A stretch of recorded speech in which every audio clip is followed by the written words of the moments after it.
So we have been discussing what, हमने कल topic start किया था, थोड़ा सा आज हल्का सा बैकग्राउंड लेंगे इसका, फिर स्टार्ट बढ़ते हैं आगे को.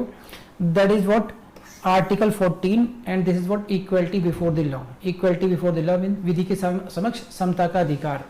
इन this case this is the barrack language. आप लोगों ने पढ़े थी कल, क्या था इसमें, मैं दोबारा पढ़ता हूं आपके लिए एक बार, सो दैट यहीं से आपकी कुछ क्वेरीज भी देखी मैंने कि कुछ क्वेरीज हैं आप लोगों की, है ना, वो भी उसको भी सॉल्व करता हूं अभी. है द आर्टिकल 14 डिक्लेयर्स व्हाट, पढ़ ली, आपको स्क्रीन में दिख ही रहा होगा. क्या डिक्लेयर करता है, state shall not deny to any person equality before the law और equal protection of laws within the territory of India. तो here there are two, how many expressions, phrases, two phrases are there. First कौन सी है, equality before the law, equality before law, और second कौन सी है, equal protection of laws. दो clause हो गई आपके लिए और इन्हीं का मीनिंग पर बात घूमती है यहाँ पर. ये सारी क्या कहता है इक्वलिटी बिफोर लॉ में, देखिए हम लोगों ने क्या करना है, इन दोनों को इस चैप्टर में we have to discuss these two clauses. Equality before law discuss करनी है, इक्वल प्रोटेक्शन ऑफ लॉज का मतलब क्या है, और फिर इनको हम लोगों ने सिंथेसाइज करना है ना, इनका एक्चुअल मीनिंग क्या है, क्या एक दूसरे अलग हैं, इनका रिलेशनशिप आपस में क्या है, and then we will discuss the concept of what ये क्लास लेजिस्लेशन और आर्टिकल 14 परमिट्स रीजनेबल क्लासिफिकेशन. ये सारे टॉपिक्स इसी से रिलेटेड हैं, डिस्कस करेंगे. उसके बाद में फिर नेक्स्ट जो फ्रेज होता है इसका आर्टिकल 14 का, वो है case law based study. Case laws के बेस पे कैसे कैसे लॉ डेवलप हुआ आर्टिकल 14 में. तो पहले आप लोग जरा ये ढंग से समझ लीजिए, पढ़ लीजिए एक बार आर्टिकल 14. मैं स्क्रीन देता हूं आपको, स्क्रीन पढ़ लीजिए एक बार जरा ढंग से. हाँ, दिस इज व्हाट, देखिए, state shall not deny to any person equality before the law or the equal protection of laws within the territory of India. Bharat की टेरिटरी में राज्य किसी भी व्यक्ति को इक्वलिटी बिफोर लॉ, विधि के समान समानता, या इक्वल प्रोटेक्शन ऑफ लॉज का मतलब ये हुआ कि विधियों के समक्ष समान प्रोटेक्शन. तो हिंदी में नहीं आ पाया मुझे कभी, है ना, तो हिंदी को थोड़ा क्षमा करना है. इक्वल प्रोटेक्शन ऑफ लॉज ये देगा. इसमें हम लोगों ने कल ये डिस्कस किया था, if you remember it, this was this equality before law. ये समझना था कल आप लोगों ने, कल नेगेटिव कॉन्सेप्ट समझ नहीं आया आप लोगों को. तो यहीं से हम स्टार्ट करते हैं आज. आप लोगों को यहीं पे प्रॉब्लम थी ना, किस किस को प्रॉब्लम थी यहाँ पर,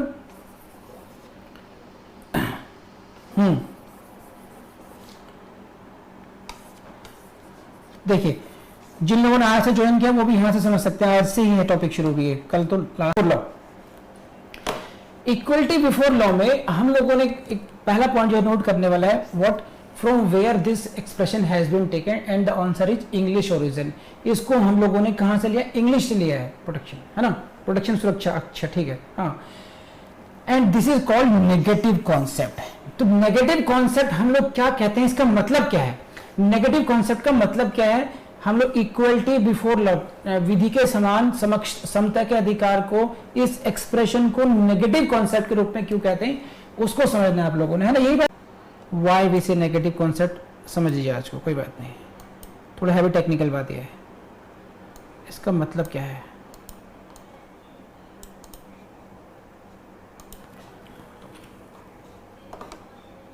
देखिए इसको थोड़ा इस लाइन को फोकस करके पढ़ना, then you will get the idea. ये लैंग्वेज को ही कवर करने की कोशिश करना है इसको, तो शायद आप सब लोगों को समझ में आएगी बात ये है.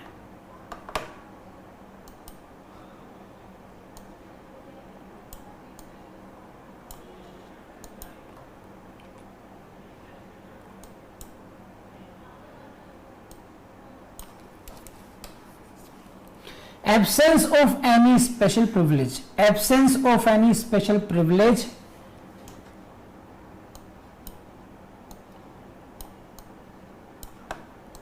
In favour of individuals. ये पहली बात इतनी, बस इसी को फोकस कीजिए. इसका मतलब क्या है,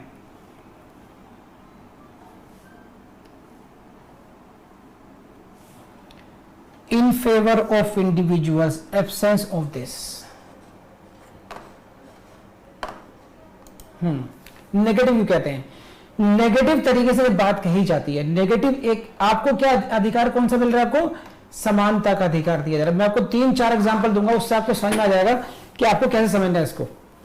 क्या समानता का अधिकार, इक्वलिटी फॉर लॉ, इसका नेगेटिव मीनिंग क्यों, हम क्यों कहते हैं कि this is negative concept, negative तरीके से बात कही गई है, बिकॉज इसका जो लिटरल मीनिंग है वो क्या है, absence of any special privilege, यानी कि किसी भी व्यक्ति को विशेष प्रिविलेज, विशेष अधिकार नहीं दिया जाएगा, उसके साथ कोई विशेष ट्रीटमेंट नहीं किया जाएगा।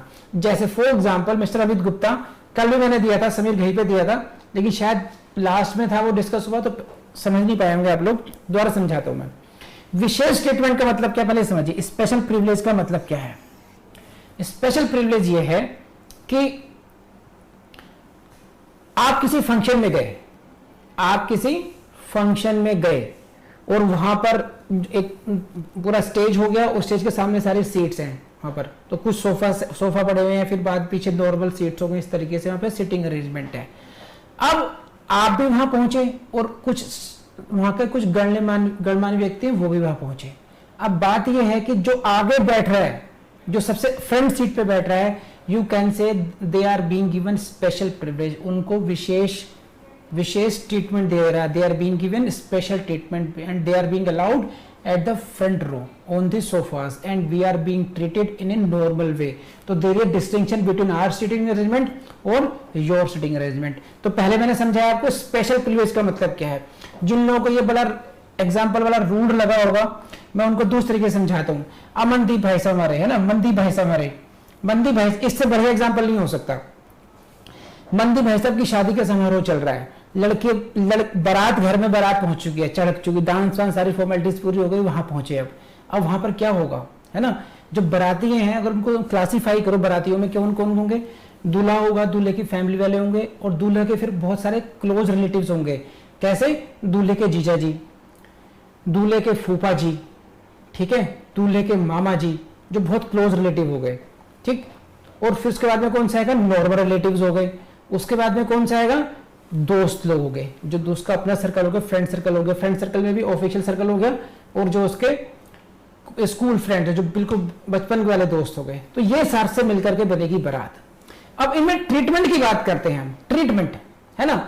अब जो दोस्त हैं उनके गले में माला नहीं पड़नी, मालाओं से स्वागत किसका होगा, स्पेशल बात जो होगा, जो विकेश उनके टीके होंगे, दुनिया भर की बातें होंगी, वो कुछ ही लोगों के होंगी, और खास करके जो उनके दामाद और फूफा जी रिलेशनशिप में होंगे, उसको हम क्या कह सकते हैं, स्पेशल प्रिविलेज दिया जाना, कि कुछ लोगों को विशेष महत्व दिया जाना। तो ये मैं एक बार वर्ड समझा रहा हूं केवल आपको, विशेष महत्व क्या है, स्पेशल प्रिविलेज, विशेष प्रिविलेज देने की बात कर रहे हैं यहां पर ये। अब मैं बात करूं एब्सेंस, तो जब अगर लड़की वाले ट्रीटमेंट में डिफरेंशिएट कर रहे हैं, ट्रीटमेंट में डिफरेंशिएट कैसे कर रहे हैं कि स्वागत का तरीका उनका कुछ लोगों के लिए बिल्कुल नहीं कर रहे हैं, आए जाएंगे, दोस्त हैं, खाएंगे पिएंगे, अपना मस्त रहेंगे, लेकिन मैनेजमेंट करना है, दूल्हे के जीजा नाराज ना हो जाए, दूल्हे के फूफा जी नाराज ना हो जाए, उनका सबसे नाराज खतरा हो जाता है कि ये नाराज सबसे पहले होगा, है ना, ये सब बुआ जी पहले नाराज होंगी, तो इनको विशेष ध्यान रखा जाए। तो ट्रीटमेंट में वेरिएशन है, डिफरेंशियल ट्रीटमेंट कर रहे हैं वो लोग। कुछ रिश्तेदारों का बहुत ज्यादा ख्याल रखा जाएगा, है ना, ऐसे दूल्हे के आसपास दूल्हे की सालियां घूमती रहेंगी, उसका एक अलग से ट्रीटमेंट होगा, स्पेशल ट्रीटमेंट, जैसे सबसे इंपॉर्टेंट आदमी वही है उस दिन के लिए। तो इसे कहते हैं स्पेशल प्रिविलेज। अब लॉ में आ जाइए, ये कह रहा है इक्वलिटी बिफोर लॉ का मतलब है कि किसी भी व्यक्ति को विशेष अधिकार, स्पेशल प्रिविलेज नहीं दिया जाए। तो ये एब्सेंस है, नहीं देना है, जो बात कर रहा हूं नहीं देना, एब्सेंस की जो बात कर रहा हूं, that indicates what, it is a negative concept, means विशेष अधिकारों का नहीं होना, इसका मतलब सभी के एक समान अधिकार होना। जब किसी के विरुद्ध, अब सबका किसी के क्या, जैसे मान लीजिए क्या जीजा जी और क्या फूफा जी, कोई स्पेशल ट्रीटमेंट नहीं होगा, सब एक जैसा ट्रीटमेंट होंगे, सारे बराती एक जैसे हैं। तो क्या हुआ, एब्सेंस ऑफ स्पेशल प्रिविलेज से भी क्या आया, इक्वलिटी आई।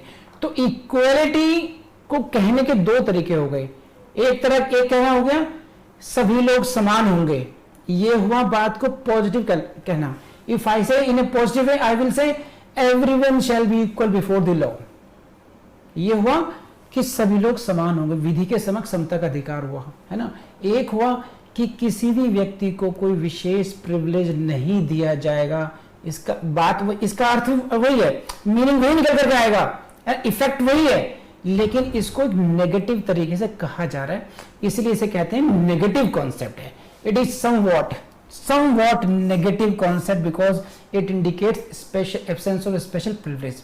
तो I hope it is sufficient explanation.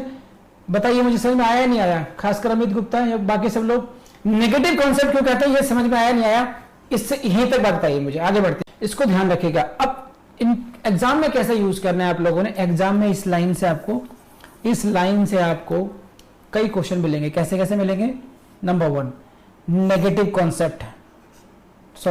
Concept कौन सा फ्रेज है, इक्वलिटी बिफोर लॉ, यहीं से क्वेश्चन आया हुआ है. नेगेटिव कॉन्सेप्ट क्यों कहते हैं, यहां से क्वेश्चन आया हुआ है, एब्सेंस ऑफ स्पेशल प्रिविलेज, है ना, इस पर से क्वेश्चन आया हुआ है. तो इन दोनों क्वेश्चन से, और जो तीसरी बात मैंने बताई थी अभी, ये कौन सा, इसका ओरिजिन क्या है, इंग्लिश ओरिजिन से है. 3 क्वेश्चन है. तो बेसिकली ये जो स्लाइड आपके सामने दिख रही है, ये यहां से you can get 3 kind of prelims questions यहां से सेल्फ है. तो अपने नोट्स आपको दे दिए गए, वहां पर आपको लिखिए, टिक लगाइए और लिख लीजिए P4 प्रीलिम्स, वहां पर लिख लीजिए कि यहां से प्रीलिम्स पाने की संभावना है. पर आ जाइए, ये क्या है, equal protection of the laws. क्या हुआ, क्या कह रहे हैं, equal protection of laws. Same तरीके से क्वेश्चन आएगा. ये जो फ्रेज है कहां से लिया गया, this has been taken from the American constitution. From which constitution, American constitution. यह क्या कहते हैं, just suppose that equality before law equal to negative concept equal to English origin.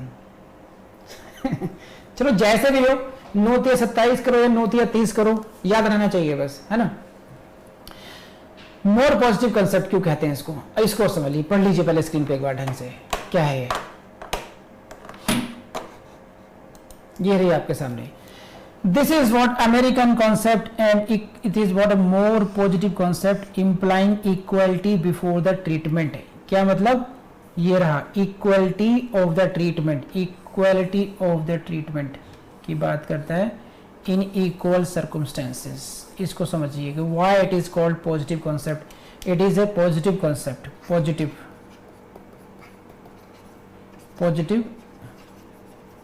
Concept. Why it is so positive concept क्यों कहते हैं, क्योंकि इसका meaning क्या है, equality of treatment. Equality of treatment दिया जाएगा, और किसको दिया जाएगा, इन इक्वल सर्कमस्टेंसेस में दिया जाएगा. इसको समझने के लिए ना मैं आपको एक बात और समझाता हूं, उससे शायद आप ज्यादा समझ पाएंगे आप लोग. एक सेकंड रुकिए, आप इसको देखिए, इक्वलिटी बिफोर लॉ को भी हटा दिए. इक्वलिटी, कंफ्यूज ना हो आप दोनों कॉन्सेप्ट को, तो मैं ऐसे लेके चलता हूं. ऐसे समझिए आप यहाँ पे क्या मतलब है इस बात का, इसको समझने की कोशिश कीजिए. Means among equals the law should be equal and should equally be administered, that like should be treated alike. इसको समझिए क्या मतलब इस बात का. देखिए among equals the law should be equal. आप समझ रहे हैं कौन सा खास शब्द है, the very important is phrase what is among equals. Among equals the law should be equal. जो लोग समान होंगे उनके लिए लॉ समान होना चाहिए. And should be alike, like should be treated alike. ये जो मैंने राउंड किए हैं इन पर फोकस कीजिए, इससे आपको समझ में आएगा इक्वलिटी ऑफ ट्रीटमेंट, है ना. ये जो फ्रेज है, सेकंड फ्रेज है, मैंने दिखाया बताया आपको, ये equality of treatment. Equality of treatment in equal circumstances का मतलब क्या है, कि जो लोग इक्वली सर्कमस्टेंस है, जो समान उसमें है. जैसे फॉर एग्जांपल जो स्टूडेंट्स हमारे यहाँ पर कॉन्स्टिट्यूशन की लाइव क्लासेस में जिन्होंने एनरोलमेंट लिया, मंथली स्कीम में जिन लोगों ने एनरोलमेंट लिया है ना, they are forming a group in themself. Now they all are placed in the equal circumstances. वो ये कह सकते हैं, they can claim parity amongst themself, कि अगर मैंने उसी कोर्स में एनरोलमेंट लिया है और मेरे दोस्त ने भी उसमें एनरोलमेंट लिया है, सेम कोर्स में लिया है, तो there should be equality of treatment. इससे बड़े एग्जांपल नहीं हो सकता शायद. Equality of treatment because we are in equal circumstances. हमारे जो सर्कमस्टेंसेस हैं वो इक्वल हैं. समझ रहे हैं आप बात. या फॉर एग्जाम्पल जो है, नाम ढूंढता हूं बढ़िया सा, सौरभ पांडे जी दिखाई दे रहे हैं आजकल डायरेक्टर साहब हमारे, उन्हीं को पकड़ते हैं, है ना. सौरभ पांडे साहब, सौरभ पांडे साहब का मन में विचार आया फिल्म देखने का, या फिल्म देखते हैं, 4-5 लोग, ठीक है, दोस्तों साथ चले गए, फिल्म टिकट भी लिया, पीवीआर, वो भी बालकनी का, वहां का भी। और जब एंट्री हुई इनकी मकान वाले उसे पीवीआर वाले ने कहा we follow article 14, no special privilege, no special, सबसे आगे बढ़ा दिया सौरभ पांडे जी को। ये क्या बात हुई, आप समझ रहे हैं? टिकट कितने को लिया? सबसे महंगा। बैठाया कहां जाके? सबसे आगे। क्यों बैठाया? सब समान होंगे, भाई फिल्म देखना है फिल्म देखो। तो इन्होंने कहा कि no, there must be equality of treatment of in equal circumstances. You can equally treat the persons who have purchased the ticket only for balcony. तो जो बालकनी के टिकट खरीदने वाले लोग हैं वो हुए इक्वल सर्कमस्टेंस, उनमें आप बराबरी कर सकते हैं। You can not say that जो फ्रंट सीट्स बायर और जो बैक साइड बायर उनमें they are not in equal circumstances, उनके टिकट अलग है, मेरा टिकट अलग है। कॉमन चीज ये है कि हम लोग फिल्म देखने आए हैं सेम, बट इक्वली सर्कमस्टेंस नहीं है हम लोग। तो इक्वलिटी ऑफ ट्रीटमेंट जो होगा वो उन्हीं के बीच में होना चाहिए who are equally circumstance. In other words, doctor Jennings के एक शब्दों में उन्होंने कहा ये like should be treated alike. बात समझ आ रही है?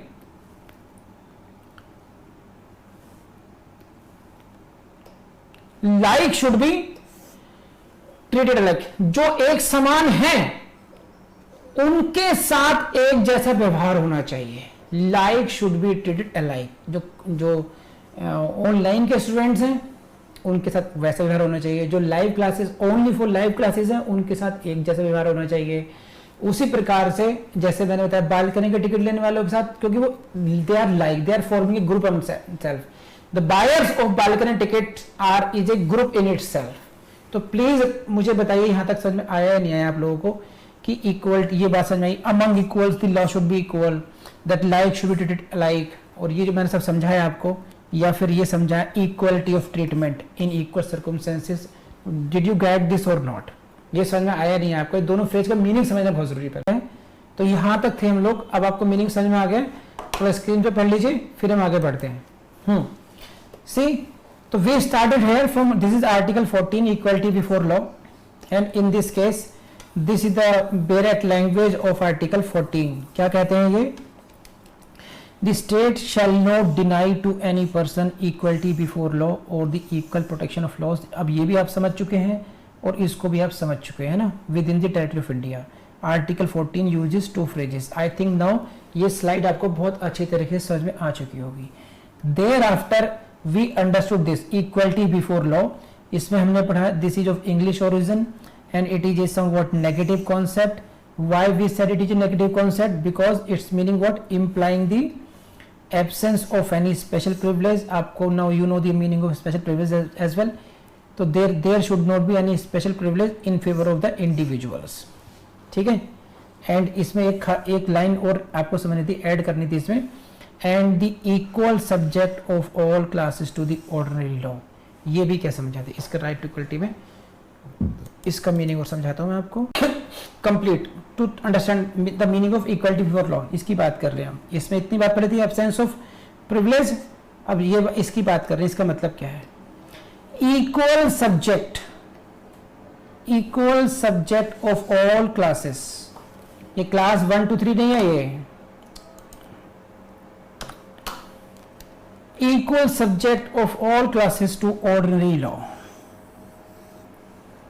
क्या मतलब इस बात का? समझिए, इक्वलिटी बिफोर लॉ का कि जो सामान्य कानून है, स्पेशल लॉ की बात नहीं कर रहे हैं, जो ऑर्डिनरी लॉ है जैसे आईपीसी, सीआरपीसी, एविडेंस, क्या है, और जनरल लॉ हो गया, ऑर्डिनरी लॉ हो गया, इनके प्रति सभी लोग, सभी वर्ग, ऑल क्लासेस मतलब समाज के सभी वर्ग ये ऑर्डिनरी लॉ है वो सभी पर समान रूप से लागू होगा, सभी उसके सामने अधीन होंगे। जो ऑर्डिनरी लॉ है उसके मतलब जितने समाज के सभी वर्ग हैं, कोई स्पेशल वर्ग नहीं, कोई लोअर वर्ग नहीं, कोई सवर्ण, कोई पिछड़ा वर्ग और कुछ माइनॉरिटी, कुछ नहीं, जो ऑर्डिनरी लॉ है, जो सामान्य जो कानून है, उस कानून के अधीन ही सभी व्यक्ति होंगे और किसी के फेवर में भी कोई स्पेशल विशेष प्रिविलेज नहीं होगा। तो नो प्रॉब्लम। फिर आगे बढ़ते हैं।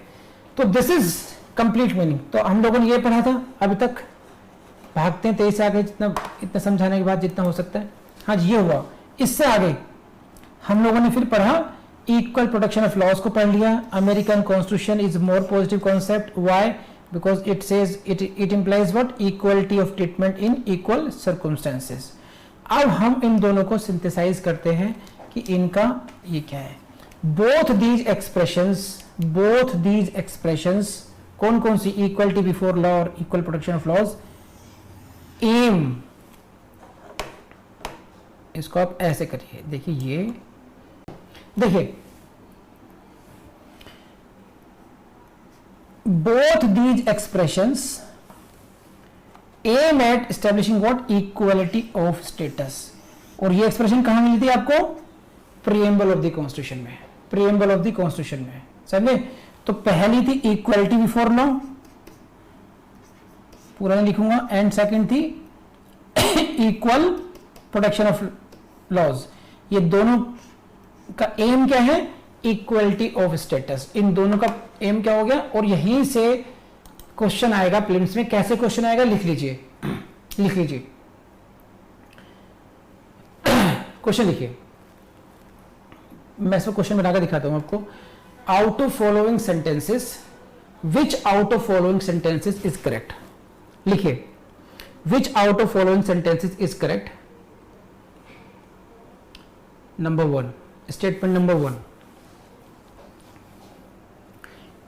Equality before law, inverted commas में, within inverted commas, equality before law is a negative concept. लिख रहे हैं ना आप लोग? Equality before law is a negative concept implying absence of special privilege, implying absence of special privilege in favor of any class of individuals, any class of individuals। ये हुआ statement number 1। Statement number 2, equal protection of the laws, inverted commas में, equal protection of the laws, inverted commas में, is the American concept, is the American concept,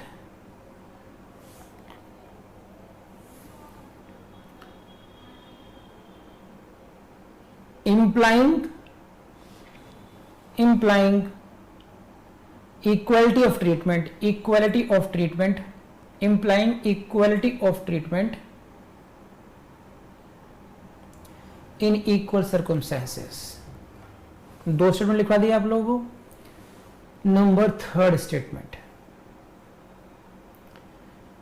both the expressions that is equality before law and equal protection of laws, equal protection of laws aim at establishing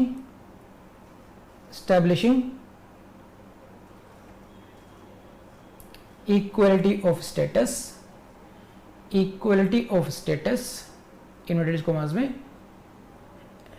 as mentioned in the preamble of the constitution, as mentioned in the preamble of the constitution। ये मैंने 3 statement लिखवाए, अभी question आया नहीं है। Question क्या था? Which out of following statements are correct. अब ये 3 प्रकार के क्वेश्चन हो गए आपके सामने।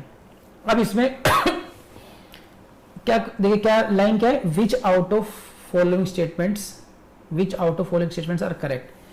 तो सही तरीका ये है, प्रीलिम्स में एग्जाम में अगर आप बैठ रहे हैं, अपियर हो रहे हैं और पास होना चाहते हैं, तो है ना, फेल होने की बात नहीं कर रहा मैं, पास होना चाहते हैं, तो पहले आप क्या करेंगे? ये शब्द लिखा गया जहां पर लिखा है करेक्ट,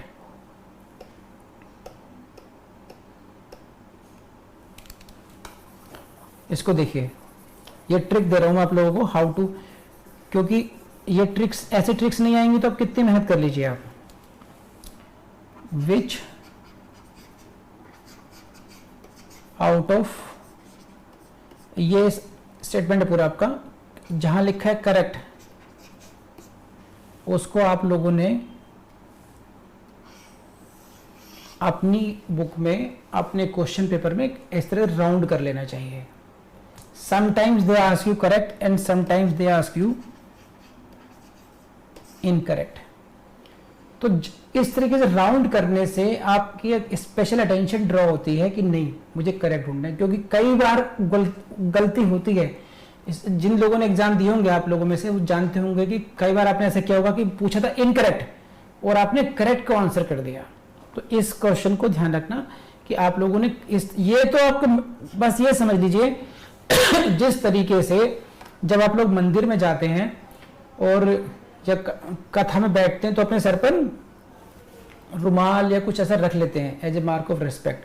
वो एक रिचुअल है, वो आपने कैसे करना है, हाथ मुंह धोकर के बैठेंगे, है ना. या आजकल खाना खाने बैठेंगे करेंगे तो अपना हाथ सैनिटाइज करेंगे, ऑफिस में कहीं है तो हाथ धो के बैठेंगे.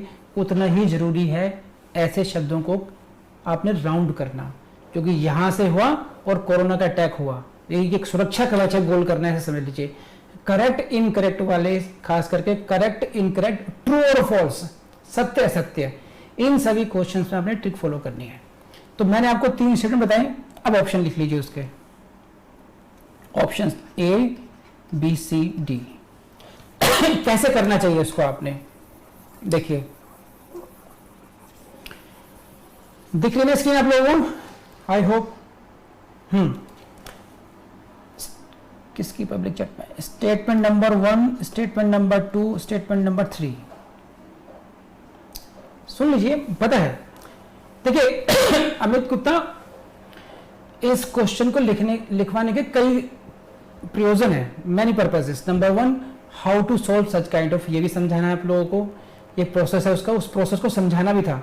और किस तरीके से आप, हो सकता है कि आप लोग ध्यान ना दें उन स्टेटमेंट्स पर, लेकिन वो आपके बहुत काम के हो सकते हैं. क्वेश्चन फ्रेम करके दिखाया मैंने आप लोगों को. Now you see, this is statement number 1 2 3.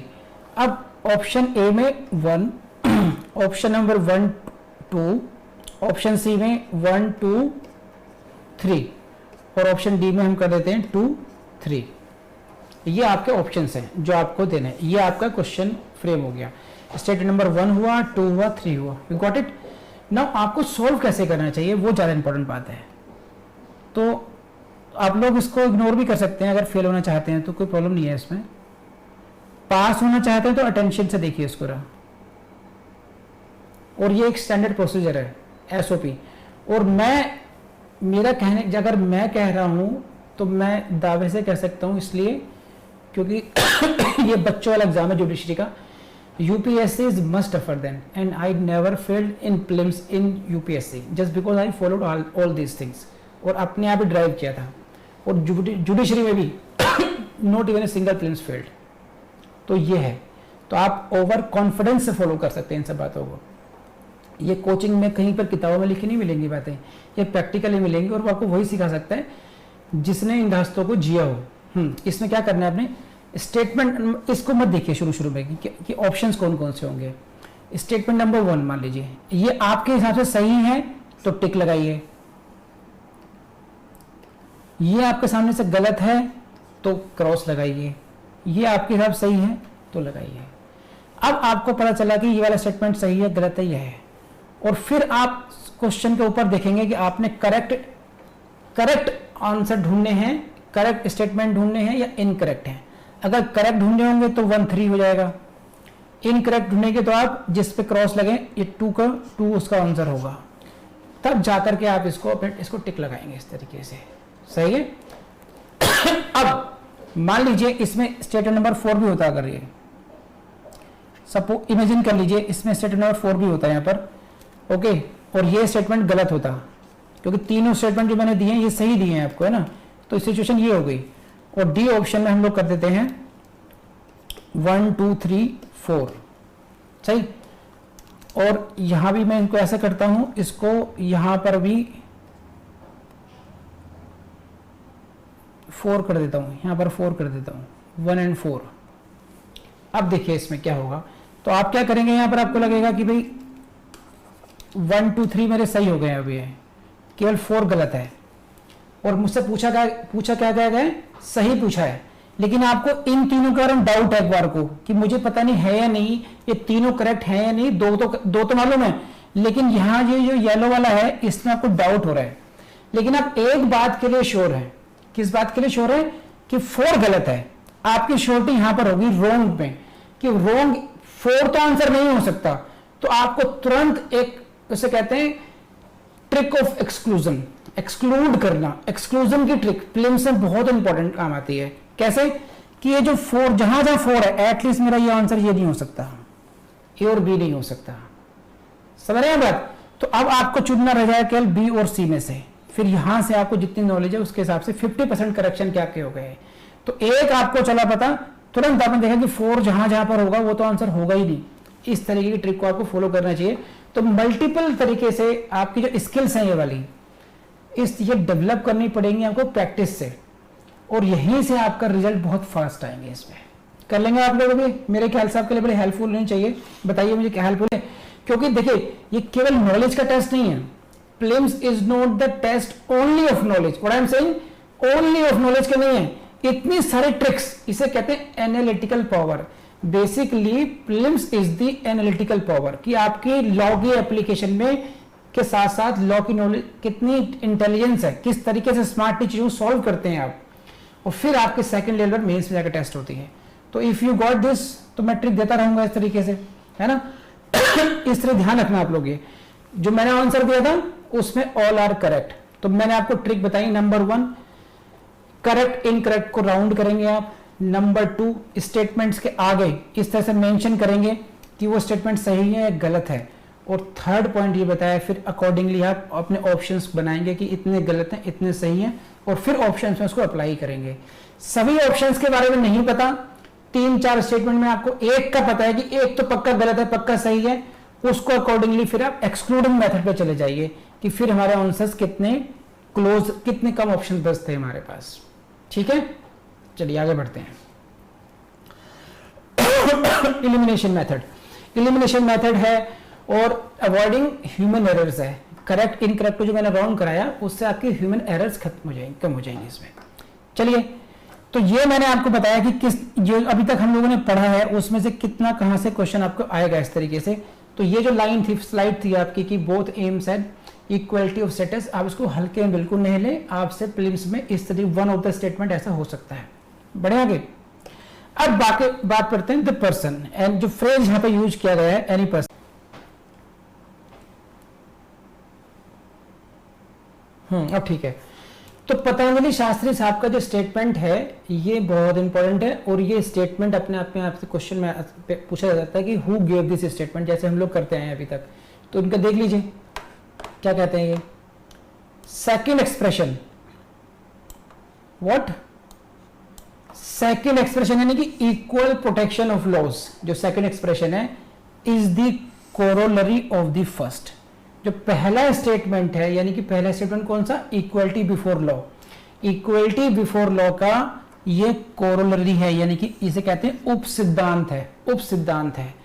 Equality before law का उप सिद्धांत है सेकंड। तो ये जो लाइन है, इस लाइन को किसने कहा, इस स्टेटमेंट को किसने कहा, कौन से जैसा है, पतंजलि शास्त्री। और कल से पूछना शुरू करूंगा आपसे, बताइए आप लोगों को। देखिए ये इनका स्टेटमेंट है, पढ़ लीजिए एक बार। I take you to the screen. See this.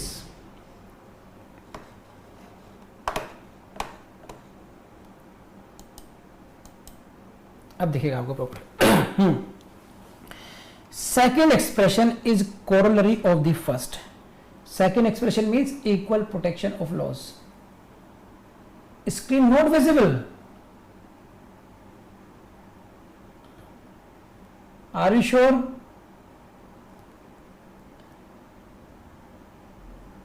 हाँ सर, अब देखो आगे हो गई स्क्रीन, अब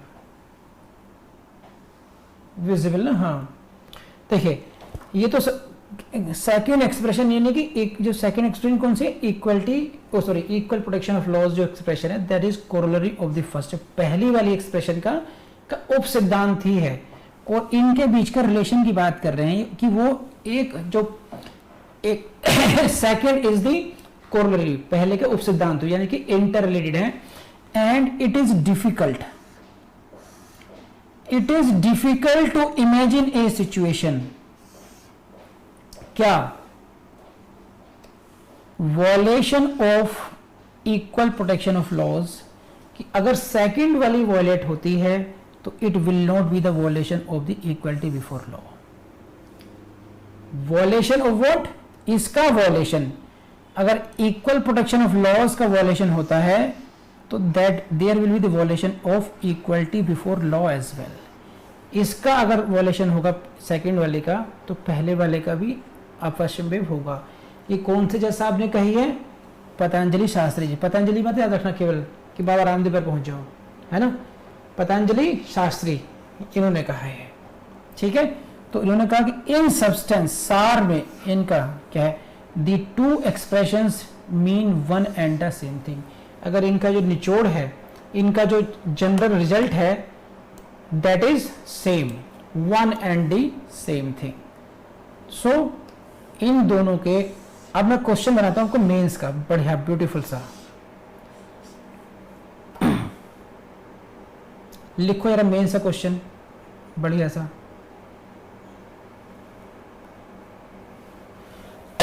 हाँ जी,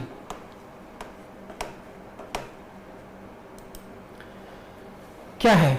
बढ़िया सा क्वेश्चन लिखिए.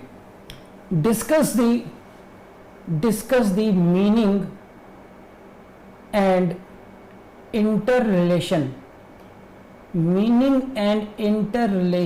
of the expressions used in article 14 with case laws. बन गया बढ़िया सा क्वेश्चन. घूमते रह जाएंगे आप लोग अगर आपने इन पर फोकस नहीं किया तो. आप लोग क्योंकि ये टॉपिक मैंने शुरू में कहा कि प्रीलिम्स मेंस इंटरव्यू सभी के लिए इंपॉर्टेंट है और उसकी इन डेप्थ नॉलेज होनी चाहिए. और जो लोग सुप्रीम कोर्ट में कभी सोचते हैं जाएं वहाँ पर कुछ प्रैक्टिस करके आए तो constitution is the main thing वहाँ पर तो होने चाहिए. क्या कहा मैंने? Discuss the meaning and interrelation of the both expressions mentioned in article 14 with case laws. क्या कहा मैंने आपसे? इन दोनों एक्सप्रेशंस के मीनिंग समझाने हैं, इन दोनों एक्सप्रेशन का अंतर संबंध समझाना है, उनका आपस में इंटर रिलेशन क्या है और उसको कैसे समझाना है, with the help of case law भी समझाना है. तो केस लॉ कौन सा होगा आपका? केशव भारती गोपालन या state of West Bengal versus Anwar Ali Sarkar. Anwar Ali सरकार का केस लॉ होगा, ये ध्यान रखना आप लोग. कर लेंगे? तो इस तरीके से आपको इसको समझाना है. अब आइए, इसमें एक वर्ड यूज किया गया है, एनी पर्सन. क्या यूज किया? इसके यहां से भी आपको प्रीलिम्स में क्वेश्चन देखने को मिलेगा ही मिलेगा. What is the significance of the use of the word? भाई यहां तक बताइए मुझे पहले, सभी को समझ में आया या नहीं आया? एनी पर्सन पर again you will see the prelims question. What? देखिए कुछ पॉइंट्स हैं, हल्के हल्के से हैं, ज़्यादा समझाने वाली बात नहीं है. तो मैं आपको स्क्रीन दिखाता हूं सो दैट आप देख पाए स्क्रीन. हाँ जी. Includes what? Citizens, non citizens, natural persons, legal persons. Don't get confuse. Natural, अब नेचुरल का अपोजिट मत कर देना. इसको आप ऐसे मत करना कि नेचुरल पर्सन्स, अननेचुरल पर्सन्स क्या होते हैं, लीगल पर्सन तो इनलीगल पर्सन्स क्या होते हैं, वो सब मत करना प्लीज, है ना. एनी पर्सन का लीगल पर्सन मतलब जुरिस्टिक पर्सन होना चाहिए. Correct word should be juristic persons. Means like corporations, company, जिनको हम लोग लीगली, जिन पे पर्सनैलिटी, जो स्टूडेंट ने पढ़ा होगा आप लोगों ने, है ना, जिनको पर्सनैलिटी एज ए फिक्शन दी जाती है ना, जुरिस्टिक पर्सन हो गए. जैसे SBI, जैसे Coca Cola, Thums Up, Pepsi, ये सब क्या है? जुरिस्टिक पर्सन्स हैं. यूनिवर्सिटी ये जुरिस्टिक पर्सन कह सकते हैं आप. तो वो सब भी यहाँ पर इंक्लूड होते हैं. एनी कंपनी और एसोसिएशन और बॉडी ऑफ इंडिविजुअल. तो this will be apply. This will, any person का मतलब होता है कि equality of law, equality for the law, the right of equality for law is given to citizens, non citizens, या juristic person और individual या और कंपनी एसोसिएशन, सबको मिलता है. देयर इज नो, जैसे क्यों कह रहा हूँ मैं, आर्टिकल अगर 19 देखेंगे आप तो in that case that is available only for the citizens. So not every right is available to non-citizens. There are some rights which are only and only specifically available only to the citizens, and this is again a question for prelims. आप अपने बेरेट को पढ़िए ढंग से और एक list बना लीजिए which rights are restricted only for the citizens. ये आपका होमवर्क है, ये मेरा काम भी नहीं है समझाने का उतना वाला पे, तो ये आप पढ़िए। अब हम लोग देखिए उसी इक्वलिटी को समझने के तरीके हैं अलग अलग तरीके से, इसको इस तरीके से समझा सकता है क्योंकि हम लोग जा रहे हैं, we are slowly moving to second concept within this article 14। अब इक्वलिटी, अब हम लोगों ने अभी तक क्या समझा था, इक्वलिटी समानता। देखिए एक आम भाषा जैसे आप लोग आईपीसी में पढ़ते हैं ना, कत्ल होमिसाइड मर्डर सब समझते हैं, ऐसी समता का अधिकार सब समझते हैं, ठीक है, पढ़ाने क्या है इसमें, सब समान होंगे। लेकिन क्योंकि हम लोग जुडिशरी के पढ़ रहे हैं तो उसके डिफरेंट एस्पेक्ट्स कितने हो सकते हैं उसको हम लोगों को बारीकी से देखना होता है, और आर्टिकल 14 में ऐसे ही हम लोगों ने करते हैं। तो इक्वलिटी का मतलब क्या है, इस कॉन्सेप्ट को समझने की जरूरत है ढंग से कि क्या है, तभी आप आने वाले केस लॉज को अच्छी तरीके से समझ पाएंगे। तो अब देखो क्या है, पढ़िएगा, देखिए फ्रेज का याद कीजिएगा, याद रखिएगा, और इसमें मैं आपको फी स्लाइड्स इसलिए पढ़वाता हूं ताकि आपके पास ये वर्ड्स जाएं और इन वर्ड्स को यूज करने की आपको हैबिट पड़ जाए। अच्छा ये क्यों होता है, जैसे आपने देखा होगा लोकल लैंग्वेज है, जैसे हमारे गांव में, जब मैं गांव में रहता था तो एक गांव के भाषा के शब्द आते थे, वही शब्द आते थे। जब हम लोग कोर्ट्स में ज़्यादा काम करते हैं तो कोर्ट्स के वैसे ही वर्ड्स आने शुरू हो जाते हैं। तो जैसे माहौल में हम रहते हैं वैसे ही हमारी लैंग्वेज ऑटोमेटिकली, कोई उसके लिए स्पेशल एफर्ट्स नहीं करने पड़ते। आप वहाँ चले जाइए, अभी मतलब भोजपुरी, वहाँ पर कुछ दिन रह लीजिए, भोजपुरी जहाँ भाषा चलती है, तो आपको कोई स्पेशल एफर्ट्स नहीं करने, वो सुन करके, पढ़ कर, देख करके ऑटोमेटिकली आपकी भाषा में वो सब आने लगता है। वृंदावन चले जाइए, कुछ दिनों के अंदर बहुत मीठे हो जाएंगे। चले जाइए बागपत, चले जाइए हरियाणा, कुछ दिनों के अंदर आप लड़ते हुए दिखाई देंगे सब लोगों से, वो ऑटोमेटिकली प्रोसेस होता है। उसी तरीके से जब आप लोग पढ़ते हो, बुक्स को पढ़ते हैं आप लोग, लैंग्वेज में थोड़ा सा अपने को इन्वॉल्व करते हैं, तो automatically these words creep into your language, वो आपकी लैंग्वेज में, रिटन लैंग्वेज में, वो आपकी वोकल लैंग्वेज में आना शुरू हो जाता है वो। और जब आप इन लैंग्वेज को यूज़ करना शुरू करेंगे तो यू विल फील कि आपके जो मेंस के जो क्वेश्चंस की क्वालिटी है उसमें काफ़ी कुछ इंप्रूवमेंट हो गया। अदरवाइज इक्वलिटी को समझाने में बहुत कुछ अच्छे शब्द नहीं दे पाएंगे आप। तो प्लीज़ जब भी मैं स्लाइड्स पढ़वाता हूँ या किसी वर्ड्स को आपको हाईलाइट करके दिया है तो उनको फोकस कीजिए। जिस तरीके से फिल्मी डायलॉग को रट लेते हैं, जिस तरीके से बढ़िया अच्छे सुंदर भजनों को यूज करते हैं, मिक्का सिंह के जितने भजन गाए हैं उन्होंने सारे याद होंगे आप लोगों को, है कि नहीं? तो जिस तरह से मेहनत करके उस पर मेहनत करते हैं, थोड़ा सा उससे थोड़ी कम मेहनत में भी आपका काम यहाँ चल जाएगा। तो उस तरीके से आप इन वर्ड्स को, एब्सोल्यूट इक्वलिटी, ऐसे ऐसे शब्द जो आएंगे यहाँ पर, उन पर फोकस करना आप लोग कर लेंगे। चलिए पढ़िए।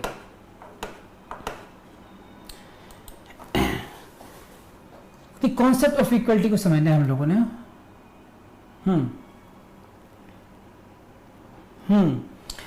Does not mean absolute equality. क्या मतलब, इसको थोड़ा सा मैं आपको स्पेसिस कर दूं आपके लिए।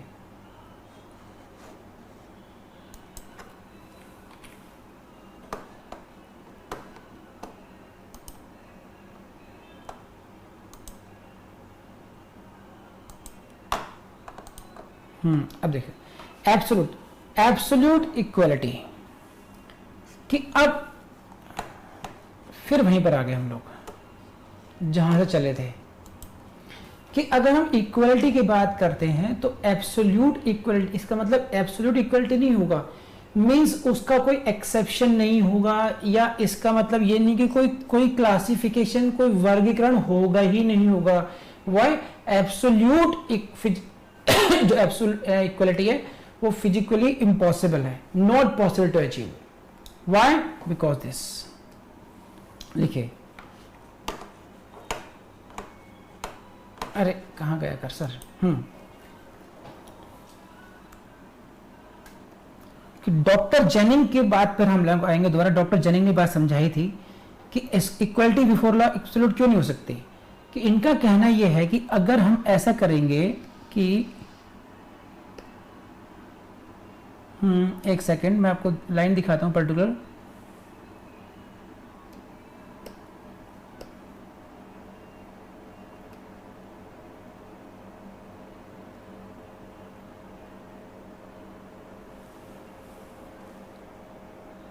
तो रिपीटिशन बहुत होता है ना। अरे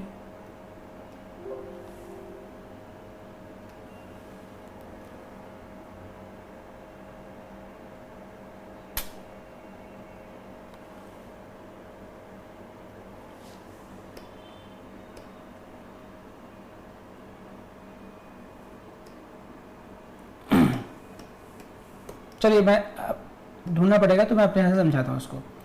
डॉक्टर जेनिंग ने अच्छी तरीके से बात समझाई है इसकी इक्वलिटी ऑफ इसमें किस तरीके से। हालांकि मैं इसकी बात अभी एक बार पहले भी कर चुका हूँ समझाने के लिए, लेकिन अब सीक्वेंस में आ रहा है तो इसके जरूरी है समझे।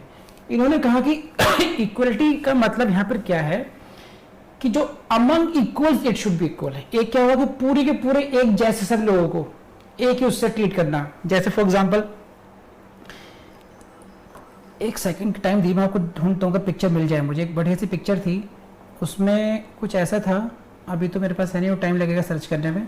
मैं आपको बना के दिखाता हूँ अगर बना पाया तो। मैं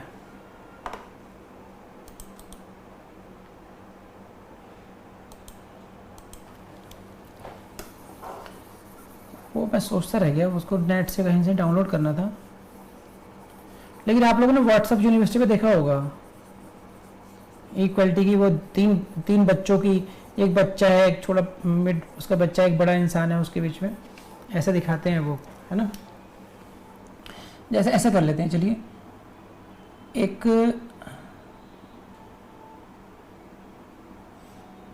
छोड़िए, अभी से बहुत टाइम लगेगा, वैसे समझाता हूँ आपको। लिखता हूँ, कर देखिए, फीमेल चाइल्ड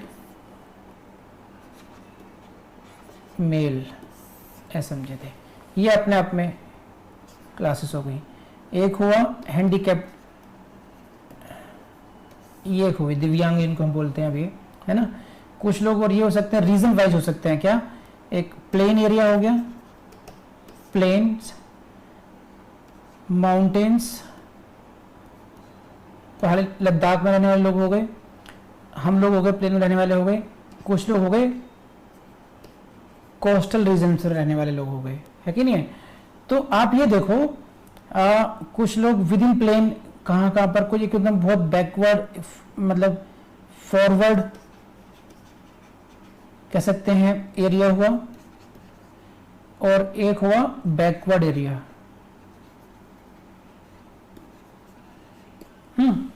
तो there are, you know, it is not possible, ये प्रैक्टिकली इम्पॉसिबल है कि ये जो पूरी ह्यूमन रेस है ना, ये अपने आप में हर एक व्यक्ति के सर्कमस्टेंसेस अलग हैं। आप अगर आप इन सभी को जितने जो मैंने मेंशन किया, काफी कुछ, सब कुछ तो मेंशन हो नहीं सकता था, ये केवल एग्जांपल है। इन सभी पर आप एक जैसा रूल थोपेंगे आप, है ना, एक इन सबको एक ही कंडीशंस में रखने की कोशिश करेंगे, तो हो सकता है कि वो जो रूल जिसके जो बेनिफिशियल मेल के लिए हो, वो चाइल्ड के लिए, एडल्ट के लिए ना, एक बच्चे के लिए वो उस पर इक्वली फिट ना हो रहा हो, और वो इसके लिए ऑटोमेटिकली इनइक्वलिटी हो जाएगी वो, है ना। इसका एक अच्छा एग्जांपल और ये हो सकता था कि अगर मैं ऐसा लिखता इसमें कि फिश, कि अगर हम इसको ऐसे लिखते कि अगर हम जानवरों की बात करें, जैसे फिश, लॉयन, है ना, और यहां पर हम कर देते हैं बर्ड, कोई भी, एनी बर्ड। इनको आप एक साथ प्लेस नहीं कर सकते, आप इन सबको आप एक ही कंपटीशन में आप कहेंगे इक्वलिटी के उसमें नहीं कर सकते हैं आप, ये है ना। तो इसीलिए इसके बैकग्राउंड में आप जो लाइन पढ़ेंगे तो आपको समझ में आएगी। लाइन थी ये आपके लिए, है ना, कि इक्वलिटी का जो कॉन्सेप्ट है, it does not mean absolute equality because it is not physically possible. I think मैं समझा पाया हूँ आप लोगों को, और ये ऐसी चीजें बहुत मुश्किल भी नहीं है, तो मैं निकलना भी चाहता हूँ यहाँ से अभी। ये physically not possible to achieve among the human beings, because जो ह्यूमन बींग्स हैं वो अपने आप में उनकी वो है, नीड्स हैं, अलग अलग सर्कमस्टेंसेस हैं उनके। तो जो इन शब्दों को, जो इस बात को डॉक्टर जेनिंग ने जिस तरीके से कहा है, ये प्रीलिम्स में क्वेश्चन आपसे पूछा जाएगा कि हु सेड दिस, कि equality before law the means what, among equals the law should be equal and should be equally administered, the like should be treated alike. जैसे आपने स्टेटमेंट पतंजलि साहब का याद करा था अभी, उस अनवर अली केस में, उसी तरह के डॉक्टर जेनिंग का ये जो कोट है, डॉक्टर जेनिंग ने जो कहा है, इस लाइन को आप लोग याद कर लीजिए। कर लेंगे नहीं कर लेंगे, ये बात समझ में आई नहीं आई आपको? हाँ है ना, बताइए। डॉक्टर जेनिंग ने जो बात कही है, इनकी put the right to sue and be sued, right to sue and be sued means if you want to sue you have a right to sue or be sued, to prosecute and be prosecuted for the same kind of action should be same for all the citizens of full age and understanding। सभी व्यक्ति यानी कानून के समान सभी, अगर आपको plaintiff हो या डिफेंडेंट हो, प्रोसिक्यूटर हो या एक्यूज्ड हो, सेम अगर इंसिडेंट है, मर्डर है तो सभी के लिए मर्डर होना चाहिए। Everyone should be subjected to the section 300 read with 302 without distinctions of the race, religion, wealth, किसी भी प्रकार के कोई इन्फ्लुएंस के बिना। और लेकिन प्रीलिम्स से क्वेश्चन कहाँ से आएगा? ये रहा प्रीलिम्स से क्वेश्चन, डॉक्टर जेनिंग की बुक पे से क्वेश्चन आएगा, डॉक्टर जेनिंग का स्टेटमेंट से क्वेश्चन आएगा आपका, और डॉक्टर जेनिंग की बुक कौन सी है वहां से क्वेश्चन आपका आएगा। आई होप आप लोग भूल जाएंगे। कर लेंगे ना?